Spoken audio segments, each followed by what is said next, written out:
President Donald Trump woke before dawn on Monday and burrowed in at the White House residence to wait for the Russia bombshell he knew was coming.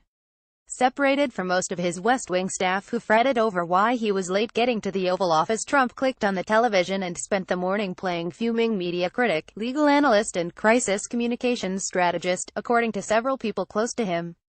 The president digested the news of the first indictments in special counsel Robert Mueller's probe with exasperation and disgust, these people said. He called his lawyers repeatedly. He listened intently to cable news commentary. And, with rising irritation, he watched live footage of his one-time campaign advisor and confidant, Paul Manafort, turning himself into the FBI. Initially, Trump felt vindicated. Though frustrated that the media were linking him to the indictment and tarnishing his presidency, he cheered that the charges against Manafort and his deputy, Rick Gates, were focused primarily on activities that began before his campaign. Trump tweeted at 10:28 a.m., "There is no collusion, but the president's celebration was short-lived." A few minutes later, court documents were unsealed showing that George Papadopoulos, an unpaid foreign policy advisor on Trump's campaign, pleaded guilty to making a false statement to the FBI about his efforts to broker a relationship between Trump and Russian President Vladimir Putin. The case provides the clearest evidence yet of links between Trump's campaign and Russian officials. For a president who revels in chaos and in orchestrating it himself, Monday brought a political storm that Trump could not control.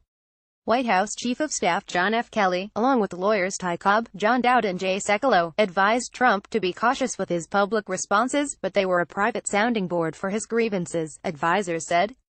"This has not been a cause of great agita or angst or activity at the White House," said Cobb, the White House lawyer overseeing Russia matters. He added that Trump is spending all of his time on presidential work. But Trump's anger Monday was visible to those who interacted with him, and the mood in the corridors of the White House was one of weariness and fear of the unknown. As the president groused upstairs, many staffers, some of whom have hired lawyers to help them navigate Mueller's investigation, privately speculated about where the special counsel might turn next. "The walls are closing in," said one senior Republican in close contact with top staffers who spoke on the condition of anonymity to speak candidly. "Everyone is freaking out. Ron Reagan. Trump is a deeply damaged human being." Trump is also increasingly agitated by the expansion of Mueller's probe into financial issues beyond the 2016 campaign and about the potential damage to him and his family. This portrait of Trump and his White House on a day of crisis is based on interviews with 20 senior administration officials, Trump friends and key outside allies, many of whom insisted on anonymity to discuss sensitive internal matters. Trump and his aides were frustrated that, yet again, Russia steamrolled the start of a carefully planned week of policy news. Trump is preparing to nominate a new chairman of the Federal Reserve and is scheduled to depart Friday for a high-stakes, 12-day trip across Asia, and House Republicans are planning to unveil their tax overhaul bill. I'd like to start the briefing today by addressing a topic that I know all of you are preparing to ask me about, and that's tax reform, White House Press Secretary Sarah Huckabee Sanders said at Monday afternoon's news briefing. It was a light-hearted prelude to a question-and-answer session immediately overtaken by queries about the indictments. Away from the podium, Trump staffers fretted privately over whether Manafort or Gates might share with Mueller's team damaging information about other colleagues. They expressed concern in particular about Gates because he has a young family, maybe more stretched financially than Manafort, and continued to be involved in Trump's political operation and had access to the White House, including attending West Wing meetings after Trump was sworn in. Some White House advisors are unhappy with Thomas J. Barrack Jr., Trump's longtime friend and chair of his inauguration, whom they hold responsible for keeping Gates in the Trump orbit long after Manafort resigned as campaign chairman in August 2016, according to people familiar with the situation. Barrack has been Gates' patron of late, steering political work to him and, until Monday, employing him as director of the Washington office of his real estate investment company. Trump and his aides tried to shrug off the ominous headlines, decorating the south portico of the White House in black bats and faux spider webs to welcome costumed children for Halloween trick-or-treating. As the sun set on Monday, the president and First Lady Melania Trump handed out goodie bags to little princesses and pirates. The Russia drama has been distracting and damaging for Trump from a public relations perspective, if not, eventually, a legal one. The president's inner circle on Russia matters has tightened in recent months. In addition to his lawyers, Trump has been talking mostly with Kelly and members of his family, including Melania, as well as daughter Ivanka and son-in-law Jared Kushner, both senior White House advisors. Trump also leans on two senior aides, Counselor Kellyanne Conway and Communications Director Hope Hicks, as well as some outside friends for advice. Still, Trump has little ability to influence the ongoing Russia probe save for firing Mueller, the sort of rash decision that his lawyers insisted Monday he is not considering. Nothing about today's events alters anything related to our engagement with the special counsel, with whom we continue to cooperate, Cobb said. There are no discussions and there is no consideration being given to terminating Mueller. Sekulow, one of Trump's outside lawyers, said there's no firing Robert Mueller discussions. Asked whether Trump is considering pardons for Manafort or Gates, Cobb said, no. That's never come up and won't come up. On Capitol Hill, meanwhile, some of Trump's allies are privately revving up their own version of a counterattack against Mueller. Several top Republican legislators plan to raise questions in the coming days about the FBI's handling of a dossier detailing alleged ties between Trump and Russian interests. They intend to argue that Mueller's team has become overly reliant on a document that was funded in part by Democrats, according to two people involved in the discussions.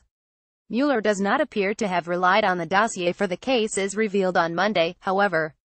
For Trump and his team, the bad news began as disconcerting drips last Friday, when CNN first reported that indictments were probably coming Monday.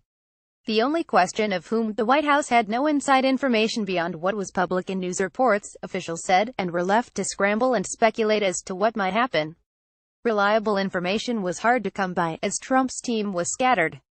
Cobb was at his home in South Carolina until Monday afternoon, while Trump spent much of Saturday at his private golf club in Virginia and went out to dinner with Melania and their son, Barron, at the Trump International Hotel's steakhouse in Washington. Jeff Flake. A lot more senators will speak out against Trump. Among the many unknowns, the Trump team arrived at an educated guess that Manafort was likely to be indicted, in part, according to one White House aide, because they heard that television news crews were preparing to stake out Manafort's Virginia home. This wasn't a shocking development, Sekulow said. When the first pair of indictments came naming Manafort and Gates, there was palpable relief inside the West Wing. The 31-page document did not name Trump, nor did it address any possible collusion between Russia and the president's campaign.